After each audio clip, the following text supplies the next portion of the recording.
Nag-aayos ng relo. Ba, ano tinitingnan mo Kuya Jong? Tinitignan ko Eh, kung baka- tama yung orasan niya eh. Kung totoong naayos. Parang late yung orasan mo ah. Yung mga Nako. ganyang relo, binubuksan mo, ganyan, kinakalikot mo yung ganyan. Oh, Ito yung papayos puro sa akin nung nung... Pinaayos lang sa ito, ginamit mo ngayon.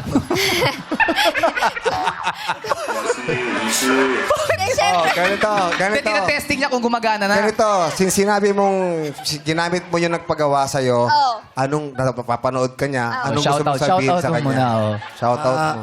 Idol, Pero, meron muna ako. Soli ko rin. at least gumagana, no? Gumagana. Di pa po ayos? Ay, hindi pa ba? Di ba ayos? Sinuot May lang. liga eh. Oh. Hindi na ayos kasi ginamit mo ngayon. Basta dapat isosoli, ano? Soli. Tsaka pag soli niya, ayos na, no? Idol, Hindi, ang tanong, pababayaran mo pa ba siya? Ay, oo nga. Magbabayad pa ba siya o lilibre mo na? ay libre! Libre na, syempre. Libre na kasi nakita sa TV eh.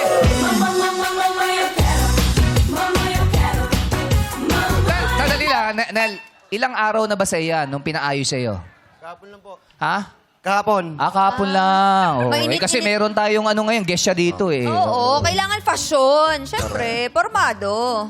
Kung nag-aayos ka na, since nag-aayos ka ng relo, sabihin mo nga, ang relo ni Reloy ay Rolex.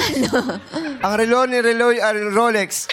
Tatlong beses. Mabilis, mabilis. Ang relo ni Reloy ay Rolex. Ang relo ni Reloy ay Rolex. Ang relo ni Reloy ay Rolex. Ay, mahina ka dyan. Merong magaling magganyan. Ah, talaga? Ryan Bang. Si Kuya. Pakita mo nga, Ryan ba? Ito, pambato natin. Kuya, dapat gayahin mo ako. Ito, para Sige, paano matuto yun? ka. Ang lelo ni Leloy ay Rolex. Ang lelo ni Leloy ay Rolex.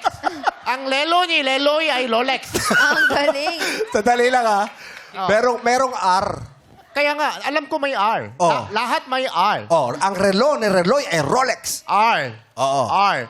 Ang lelo ni Leloy ay Rolex. Ang lelo ni Leloy ay Rolex. Ang lelo ay Leloy, Rolex.